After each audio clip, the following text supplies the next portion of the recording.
আসসালামু আলাইকুম ওয়ারাহমতুল্লাহ।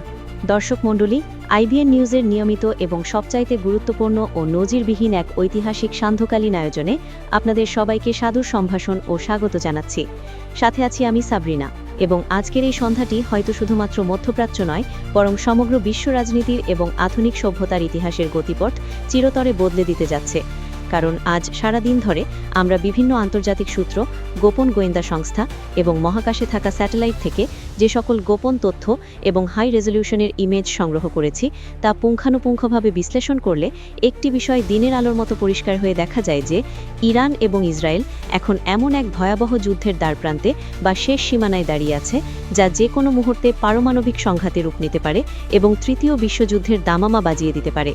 তাই আমি আমার সকল দর্শকদের বিনীতভাবে অনুরোধ করব, আজকের এই অত্যন্ত গুরুত্বপূর্ণ এবং সেন্সিটিভ ভিডিওটি এক সেকেন্ডও না টেনে বা স্কিপ না করে শেষ পর্যন্ত দেখার জন্য। কারণ আমরা আজ এমন কিছু ধ্রুব সত্য এবং গোপন নথিপত্র প্রকাশ করতে যাচ্ছি, যা পশ্চিমা মিডিয়াগুলো বা CNN, বিবিসির মতো সংবাদ মাধ্যমগুলো সযত্নে আপনাদের থেকে লুকিয়ে রাখার চেষ্টা করছে, যাতে করে বিশ্বের সাধারণ মানুষ আসল ঘটনা জানতে না পারে।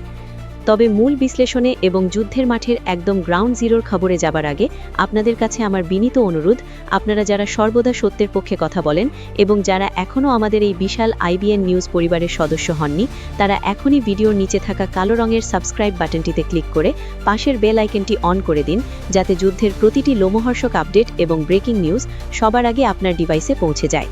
দর্শক, আজ সন্ধ্যা 7টায় আমাদের হাতে আসা ব্রেকিং নিউজ এবং কূটনৈতিক পাড়ার খবর অনুযায়ী ইরানের সর্বোচ্চ নেতা আয়াতুল্লাহ আলী খামেনি আজ বিকেলে তার শীর্ষ সামরিক কমান্ডার এবং রেভলিউশনারি গার্ড বা IRGCর প্রধানদের সাথে এক অত্যন্ত জরুরি এবং গোপন বৈঠক করেছেন, যে বৈঠকটি তেহরানের মাটির নিচে থাকা এক সুরক্ষিত বাংকারে অনুষ্ঠিত হয়েছে বলে ধারণা করা হচ্ছে। এবং সেই রুদ্ধদ্বার বৈঠক থেকে ফাঁস হওয়া তথ্যে জানা গেছে, ইরান তাদের বহু প্রতীক্ষিত এবং ইসরায়েলের জন্য আতঙ্কের কারণ অপারেশন ট্রু প্রমিসের দ্বিতীয় এবং সবচাইতে ধ্বংসাত্মক পর্ব শুরু করার জন্য গ্রিন সিগন্যাল বা সবুজ সংকেত দিয়ে দিয়েছে, যার প্রস্তুতি আমরা গত কয়েক সপ্তাহ ধরে লক্ষ্য করছিলাম।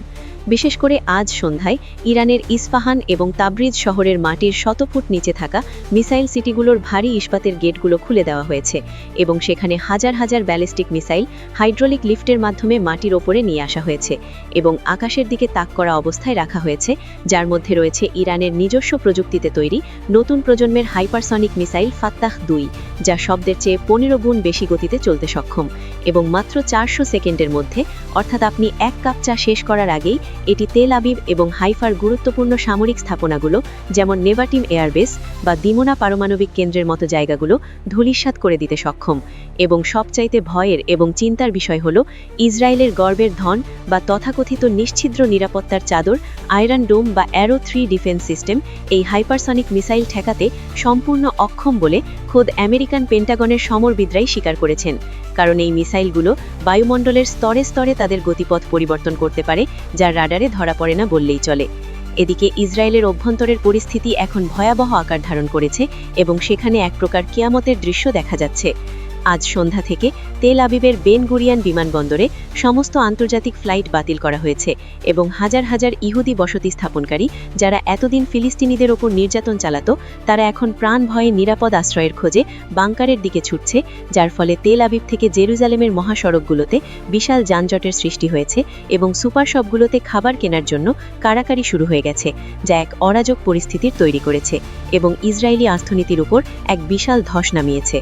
অন্যদিকে ইসরায়েলি যুদ্ধ মন্ত্রিসভা বা ওয়ার ক্যাবিনেট আজ সন্ধ্যায় এক জরুরি বৈঠকে বসেছে কিরিয়াতে, যেখানে প্রধানমন্ত্রী বেঞ্জামিন নেতানিয়াহু এবং প্রতিরক্ষামন্ত্রী ইয়োভ গ্যালান্টের মধ্যে তীব্র বাদানুবাদ, এমনকি হাতাহাতির উপক্রম হয়েছে বলে খবর পাওয়া গেছে। কারণ গ্যালান্ট মনে করছেন, এই মুহূর্তে ইরানের মতো শক্তিশালী প্রতিপক্ষের সাথে সরাসরি এবং সর্বাত্মক যুদ্ধে জড়ানো মানে ইসরায়েলের জন্য আত্মহত্যা এবং তাদের অস্তিত্ব বিলীন হয়ে যাওয়া।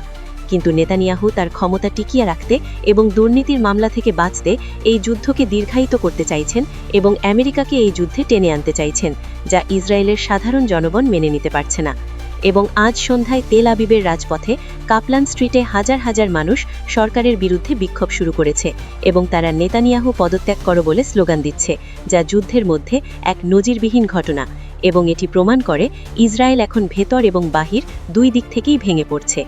তবে দর্শক, সবচাইতে চাঞ্চল্যকর এবং স্ট্র্যাটেজিক তথ্য হল আজ দুপুরে সিরিয়া এবং ইরাক সীমান্ত দিয়ে আল কায়েম বর্ডার ক্রসিং দিয়ে বেশ কিছু ভারী সামরিক কনভয় বা গাড়িবহর লেবাননের দিকে প্রবেশ করতে দেখা গেছে বলে দাবি করেছে স্থানীয় সূত্রগুলো, এবং স্যাটেলাইট ইমেজেও এর সত্যতা মিলেছে।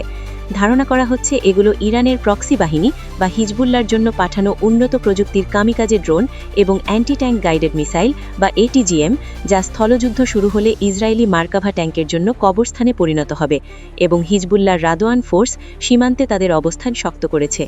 অপরদিকে লোহিত সাগরে ইয়েমেনের হুথি আনসারুল্লাহ বাহিনী আজ সন্ধ্যায় আরও একটি ভিডিও বার্তা প্রকাশ করেছে, যেখানে তারা স্পষ্ট দেখিয়েছে তাদের কাছে এমন কিছু সমুদ্র ড্রোন বা আনম্যান্ড আন্ডার ওয়াটার ভেহিকল রয়েছে যা পানির নিচ দিয়ে নিঃশব্দে গিয়ে আমেরিকান এয়ারক্রাফট ক্যারিয়ার বা বিমানবাহী রণতরী যেমন ইউএসএস আইজেনহাওয়ার বা জেরাল্ড ফোর্টে আঘাত হানতে সক্ষম। এবং এই হুমকির পরপরই লোহিত সাগর এবং এডেন উপসাগর থেকে বেশ কিছু পশ্চিমা যুদ্ধজাহাজ নিরাপদ দূরত্বে সরে গেছে, যা প্রমাণ করে আমেরিকাও এখন আর নিজেকে নিরাপদ মনে করছে না এবং তাদের নৌশক্তি এখন চ্যালেঞ্জের মুখে। তাছাড়া আন্তর্জাতিক রাজনীতিতে আজ এক বিশাল এবং নাটকীয় পরিবর্তন লক্ষ্য করা গেছে। বিশেষ করে রাশিয়া আজ সন্ধ্যায় ক্রেমলিন থেকে এক কড়া বার্তায় জানিয়েছে যে ইরান একা নয়, এবং যদি পশ্চিমা বিশ্ব বা ন্যাটো জোট ইরানের ওপর কোনো অন্যায় হামলা চালায়, তবে রাশিয়া তার সর্বশক্তি নিয়ে ইরানের পাশে দাঁড়াবে এবং প্রয়োজনে তাদের পারমাণবিক সাবমেরিন ভূমধ্যসাগরে মোতায়েন করবে, যা বিশ্বযুদ্ধ শুরুর জন্য যথেষ্ট। এবং চীনও পরোক্ষভাবে জানিয়েছে যে মধ্যপ্রাচ্যে অস্থিরতা তাদের বাণিজ্য পথের জন্য হুমকি, তাই তারা চুপ থাকবে না। দর্শক, আপনারা বুঝতে পারছেন পরিস্থিতি কতটা জটিল। আমরা ধারণা করছি আজ রাত বা আগামীকাল ভোরের মধ্যেই বড় কোনো মিসাইল হামলা বা ড্রোন হামলার ঘটনা ঘটতে পারে, কারণ ইরানের রেভলিউশনারি গার্ড আজ সন্ধ্যায় এক টুইট বার্তায় হিব্রু ভাষায় লিখেছে যে সময় শেষ এবং শাস্তির জন্য অপেক্ষা করো, যা ইসরায়েলি গোয়েন্দা সংস্থা মোসাদের ঘুম হারাম করে দিয়েছে এবং তারা এখন দিশেহারা হয়ে পড়েছে। এই যখন পরিস্থিতি, তখন আমরা প্রতিনিয়ত নজর রাখছি বর্ডারের প্রতিটি মুভমেন্টের ওপর, এবং গাজা থেকে শুরু করে বেইরুত এবং তেহরান থেকে তেল আবিব প্রতিটি জায়গার খবর আমরা বিশ্লেষণ করছি। এবং আমাদের পরবর্তী আপডেটগুলোতে আমরা গ্রাফিক্সের মাধ্যমে দেখাবো ঠিক কোন কোন পথে ইরান আক্রমণ করতে পারে এবং ইসরায়েলের হাতে বাঁচার আর কি কি অপশন বাকি আছে, এবং এই যুদ্ধের ফলে তেলের দাম কতটা বাড়তে পারে বা বিশ্ব অর্থনীতিতে কি প্রভাব পড়তে পারে। তাই সেই সব খবর মিস করতে না চাইলে এবং সর্বদা সত্যের পক্ষে থাকতে এখনই আমাদের চ্যানেলটি সাবস্ক্রাইব করুন এবং ভিডিওটিতে একটি লাইক দিয়ে কমেন্ট বক্সে লিখুন আপনি কি মনে করেন, ইসরায়েল কি ইরানের এই ত্রিমুখী অর্থাৎ ইরান, হিজবুল্লাহ এবং হুথির আক্রমণের মুখে টিকতে পারবে, নাকি তাদের পতন অনিবার্য? এবং আপনারা কে কোথা থেকে আমাদের এই ভিডিওটি দেখছেন তা অবশ্যই জানাবেন, কারণ আপনার মূল্যবান মতামত আমাদের জন্য অত্যন্ত গুরুত্বপূর্ণ। এতক্ষণ ধৈর্য ধরে এবং মনোযোগ সহকারে আমাদের এই বিস্তারিত এবং এক্সক্লুসিভ বিশ্লেষণ শোনার জন্য আপনাদের সবাইকে অসংখ্য ধন্যবাদ। আইবিএন নিউজের সাথেই থাকুন, সত্য জানুন এবং নিরাপদে থাকুন। দেখা হবে আগামীকালের ভোরের আপডেটে, ইনশাআল্লাহ। আল্লাহ হাফেজ।